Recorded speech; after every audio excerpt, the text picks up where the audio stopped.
اور جس کے پاس فاضل سرمایہ دولت اللہ نے دی تھی، اس کا جو طریقہ تھا کہ یسألونک ماذا ينفقون قل العفو، میں نے کہا نہیں، جو بھی ہے جمع کرو، جمع فاوعا، جس نے جمع کیا اور خوب پھر سینچ کر رکھا، سنبھال کر رکھا، بچا کر رکھا، یا کہا جمع مالا وعددہ یحسب ان مالہ اخلدہ، یہ سبق میں نے دولت مند کو سکھا دیا۔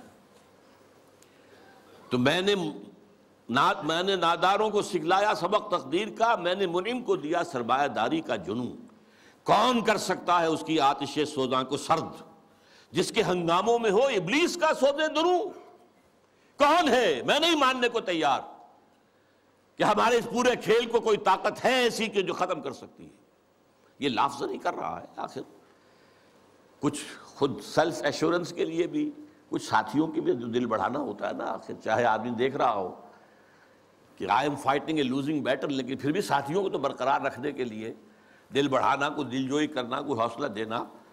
کون کر سکتا ہے اس کی آتش سوزاں کو سرد، جس کے ہنگاموں میں ہو ابلیس کا سوزے دروں، اور جس کی شاخیں ہوں ہماری آبیاری سے بلند؟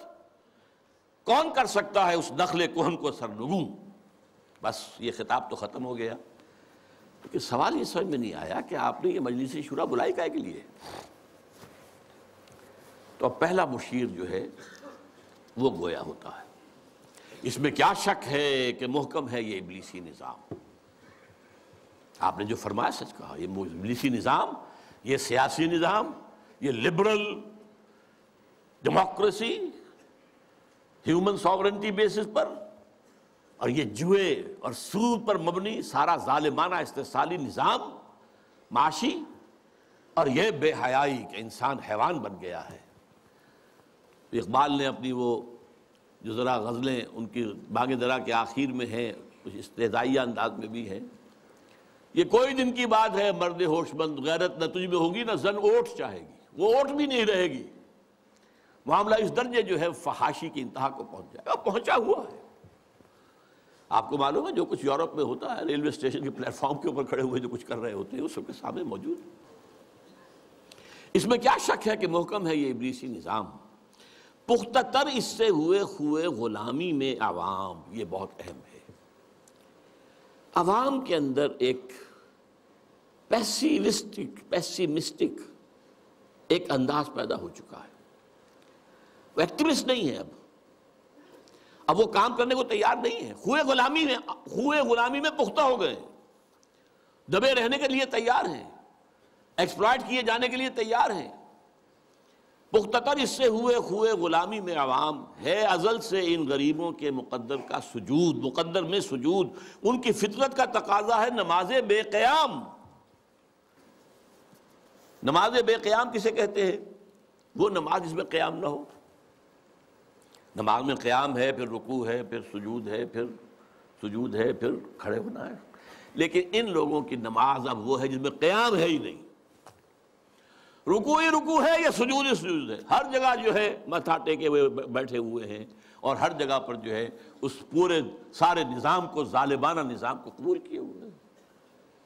کچھ تن بتقدیر ہیں، کچھ کہتے ہیں مجبور ہیں، کیا کریں، کچھ حال مست ہیں، کچھ مال مست ہیں، لیکن یہ کہ کوئی بھی اس کے عام مقابلے میں آنے کو تیار نہیں ہے۔ آرزو اول تو پیدا ہو نہیں سکتی کہیں، ہو کہیں پیدا تو مر جاتی ہے یا رہتی ہے خام۔ آرزو، امنگ، کوئی اعلیٰ اونچا خیال، کوئی اونچا اعلیٰ نصب العین، کوئی اونچا آدرش، کچھ نہیں، یہ ہے ہی نہیں۔ حیوان کی سطح پر انتظام آ چکا ہے۔ آرزو اول تو پیدا ہو نہیں سکتی کہیں، ہو کہیں پیدا تو مر جاتی ہے یا رہتی ہے خام، اگر ہو بھی جائے تو مر جاتی ہے فوراً۔ یعنی یوں سمجھیے کہ اول تو زمین بنجر ہے، یہاں سے کسی چیز کا کی رویدگی کا امکان ہی نہیں، اگر کوئی چیز اگ بھی آئے تو اس فضا کے اندر آکسیجن ہی نہیں ہے، پروان کیسے چڑھے گی؟ ہوا اسے آکسیجن دینے کو تیار ہی نہیں، لہذا وہ مر جاتی ہے۔ ہو کہیں پیدا تو مر جاتی ہے یا رہتی ہے خام۔ یہ ہماری صحیح پہم کی کرامت ہے کہ آج صوفی و ملا ملوکیت کے بندے ہیں تمام، یہ بڑی تلخ بات ہے جو اقبال نے کہی ہے، لیکن بہت بڑی تلخ لیکن حقیقت پر مبنی بات ہے۔ صوفی ملا ملوکیت کے بندے ہیں تمام۔ خلافت راشدہ کے بعد جو نظام ہمارا چلا ہے اس میں صوفی و ملا، علماء اور صوفیاء، ان کا نظام کیا تھا؟ ملوکیت کو سپورٹ، ایک نیگیٹو سپورٹ ہے۔ خانقاہوں میں بیٹھو، اللہ اللہ کیے جاؤ، ضربیں لگائے جاؤ، یہ کیے جاؤ، اپنا تزکیہ کیے جاؤ، مانجھے جاؤ، اپنے آپ کو رگڑے جاؤ رگڑے جاؤ رگڑے جاؤ رگڑے جاؤ، اسی میں زندگی بتا لو، چھوڑ کر اوروں کی خاطر یہ جہانے بے ثبات۔ اب باہر کیا ہو رہا ہے کیا نہیں ہو رہا ہے اسے کوئی غرض نہیں۔ شیطان ننگا ناچ رہا ہے، ناچے، ہمیں سے کیا غرض ہے؟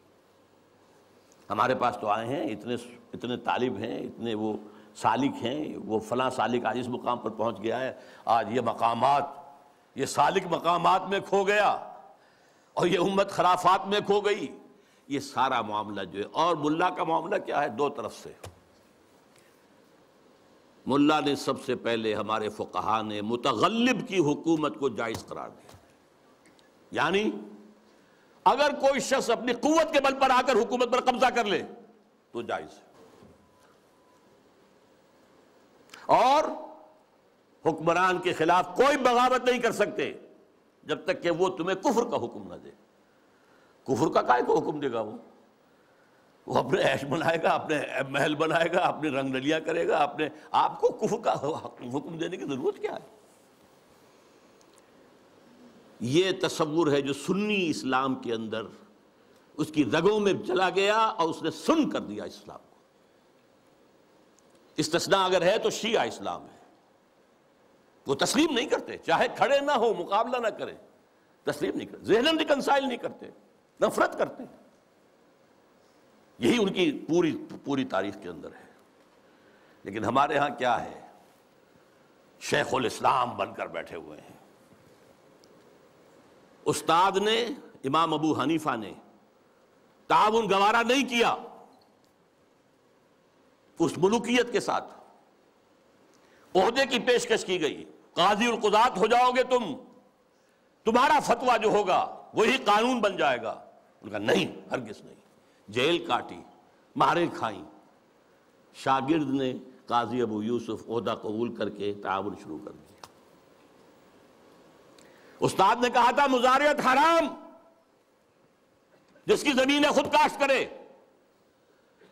شاگرد صاحب نے کچھ تھوڑی سی شرطیں لگا کر مزارعت جائز۔ کیوں؟ ملوکیت کے پاؤں ہوتے ہیں جاگیردار، وہ جیسے کنسلا ایک ہم کہتے ہیں، ایک جانور ہوتا ہے جس کے بہت پاؤں ہوتے ہیں، سینٹی پیڈ اور اس طرح پاؤں، ایسے ہی جاگیرداری کے پاؤں ہوتے ہیں۔ یہ 30 ہزاری منصبدار ہے، یہ 20 ہزاری منصبدار ہے، یہ 10 ہزاری ہے، یہ 5 ہزاری ہے۔ ان پاؤں پر ملوکیت کھڑی ہوتی ہے۔ یورپ میں کیا تھا؟ یہی فیوڈلز، بیرنز، لارڈز، ان کے اوپر بادشاہ۔ لہذا اور آپ نے دے دی بڑی جاگیر، لیکن ایک آدمی کیسے کاشت کرے گا؟ اسے مزارع چاہیے۔ ابو حنیفہ کہہ رہا ہے حرام ہے، کیسے بات بنے گی؟ لیکن نہیں، جواز ہے، یہ شرطیں لگا لو، جواز ہے۔ نمبر 3، اس سے بھی زیادہ تلخ، سود کی بھی ایک گنجائش اسلام میں پیدا کر دی۔ یہ ہماری فقہ، آپ جان لیجئے، فقہ کی بات کر رہا ہوں، کتاب و سنت ہے ہمارا دین اصل۔ ایتونی بشیء من کتاب اللہ و سنت رسولہ حتی اقول، یہ فقہ دین نہیں ہے۔ اور نمبر 2، علماء نے علم کلام کی جو بھی بات کی ہے، جو ان چیزوں کو جو بعد الطبیعیاتی مسائل ہیں ان کو بحث کا، نزاع کا جو موضوع بنایا ہے، یہ دونوں چیزیں بھی، وہ اس سے بھی عمل کا جذبہ سرد ہو جاتا ہے۔ تو یہ پیسیفیکیشن جو ہے، پیسیفائی کر دینا عوام کو، طلب تقدیر ہو جانا، کوئی متغلب ہے تو کوئی بھی ہے بھائی طاقت والا ہے، آ گیا ہے، اب تو ماننا ہے، اب تو وہی امیر المومنین ہے، اب تو اسی کا حکم ماننا ہے، الا یہ کہ وہ کفر کا حکم دے، بس۔ اور یہ کہ جاگیرداری جو ہے وہ جائز ہے۔